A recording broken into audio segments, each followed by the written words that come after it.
Bonjour, dans cette vidéo nous allons voir un exemple de routage dynamique avec le protocole OSPF. Au niveau de l'architecture réseau, j'ai repris un schéma que j'avais utilisé pour parler du routage statique dans deux vidéos précédentes. On a ici trois routeurs, R1, R2 et R3. R3 est connecté à une sortie internet. Et nous avons deux réseaux symbolisés par deux PC, PC1 et PC2, respectivement dans les réseaux 192.168.10.0 et 192.168.20.0. Tout d'abord, on va afficher les tables de routage telles qu'elles sont initialement, avec les routes connectées. Donc R1, il y a deux réseaux connectés, le réseau d'interco avec R2 et le réseau qui est connecté au réseau où il y a PC1. Concernant le routeur R2, trois routes connectées, le réseau où il y a PC2 et puis les deux réseaux d'interconnexion avec R1 et R3. Et au niveau de R3, nous avons trois routes également, donc deux routes connectées, une interco avec le réseau internet, une interco avec R2 et on voit qu'on a également la route par défaut qui est une route statique. Passons maintenant à la configuration du protocole OSPF. Donc dans un premier temps, on va activer les interfaces qui vont participer aux échanges OSPF. Donc sur R1, j'entre la commande routeur OSPF, je mets un ID, donc cet ID doit être unique au niveau du routeur. Et ensuite, j'indique l'adresse réseau de l'interface qui va participer aux échanges OSPF, qui est dans le cas de R1 10.0.0.1, donc le réseau 10.0.0.0. Pour cet exemple, c'est un exemple simple, donc il y aura une seule aire.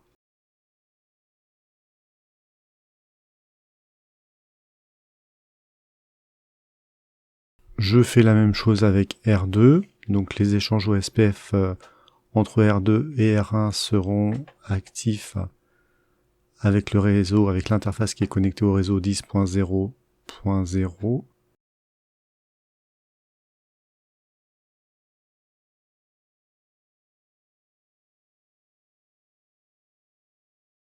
Et avec le routeur R3, ça va être l'interface connectée au réseau 10.1.0.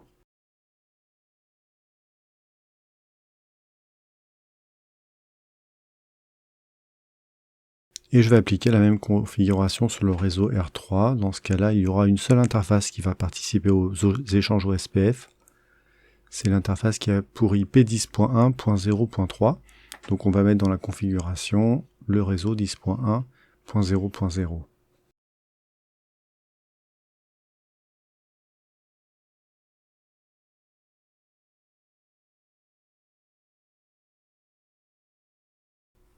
Affichons maintenant la table de routage de R1 et nous voyons qu'il y a une route OSPF qui est ajoutée. Et il s'agit de la route qui permet d'atteindre les interfaces d'interco entre R2 et R3. Il y a aussi plusieurs commandes qui permettent de vérifier que le protocole OSPF est bien actif. Par exemple, la commande show IP OSPF neighbor affiche les interfaces ainsi que les voisins qui participent aux échanges OSPF.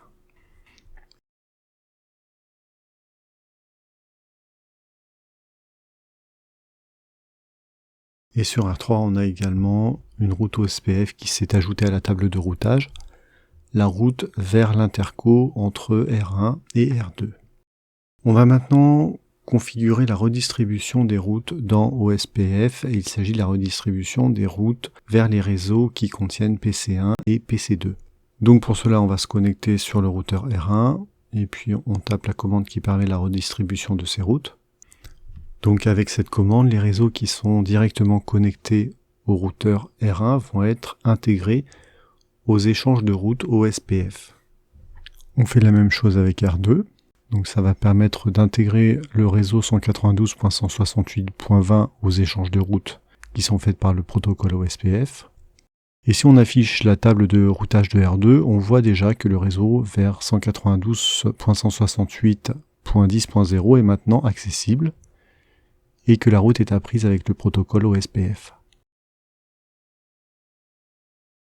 On va maintenant se connecter sur R3 et là aussi, avec le routage dynamique R3 connaît maintenant les réseaux vers les routes vers les réseaux 192.168.10.0 et vers 192.168.20.0. On a donc le réseau local qui fonctionne. On va faire le test. On va faire un ping de PC1 vers PC2 et vérifier que le routage fonctionne bien. Donc le ping fonctionne. Donc ça veut dire que la communication entre PC1 et PC2 tant pour les paquets aller que pour les paquets retour fonctionne. Alors si on fait la même chose à partir de PC2, a priori ça devrait aussi fonctionner. Bon, c'est le cas. On va maintenant s'occuper du routage vers Internet. Donc pour cela, on va se connecter sur le réseau, sur le routeur R3. Et puis on va faire en sorte que la route par défaut soit redistribuée. Donc la route par défaut, c'est une route statique. Donc on va rentrer la commande redistribute statique. Et la commande suivante permet de redistribuer la route par défaut.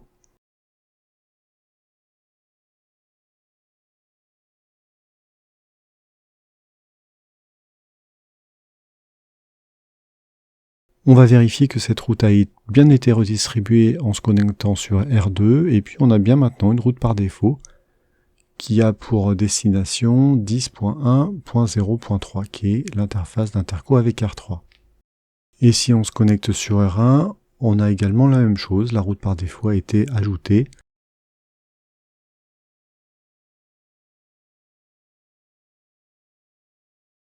On va vérifier que cette route par défaut fonctionne bien en faisant un ping vers Internet à partir de PC1. Le ping fonctionne. Donc le routage est complètement opérationnel. Le routage local fonctionne, mais le routage vers les machines qui sont sur Internet fonctionne aussi.